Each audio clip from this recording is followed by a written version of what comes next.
क्या आप जानते हैं कि जिस व्यक्ति ने भारत का संविधान लिखा, वो बचपन में छुआछूत और भेदभाव का शिकार था?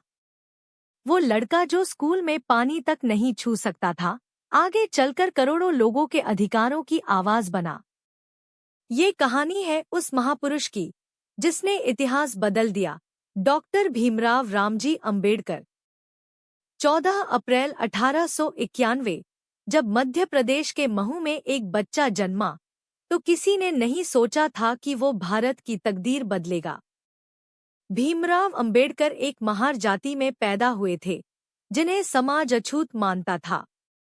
स्कूल में उन्हें जमीन पर बैठना पड़ता, पानी तक नहीं छूने दिया जाता।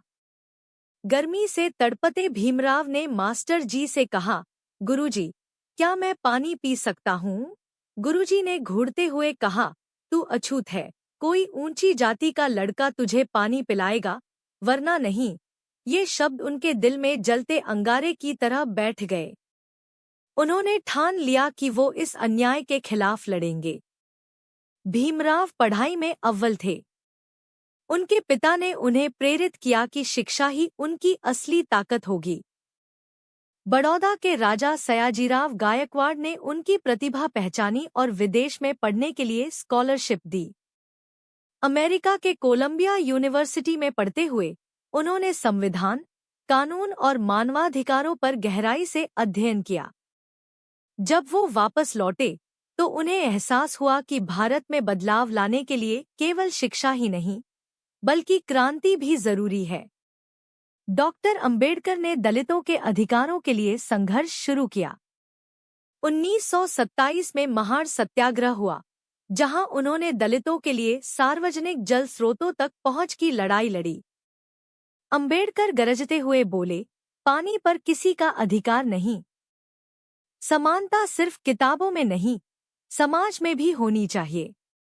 1947 में जब भारत स्वतंत्र हुआ, तो बाबा साहेब को भारत का पहला कानून मंत्री और संविधान समिति का अध्यक्ष बनाया गया। उन्होंने दुनिया का सबसे बड़ा संविधान तैयार किया, जो आज भी भारत के लोकतंत्र की रीढ़ है। 1956 में बाबा साहेब ने बौद्ध धर्म अपना लिया और लाखों अनुयायियों के साथ दीक्षा ली। उनका मानना था कि धर्म इंसान को समानता और सम्मान देना चाहिए। मैं हिंदू के रूप में पैदा हुआ, लेकिन मैं हिंदू के रूप में मरूंगा नहीं।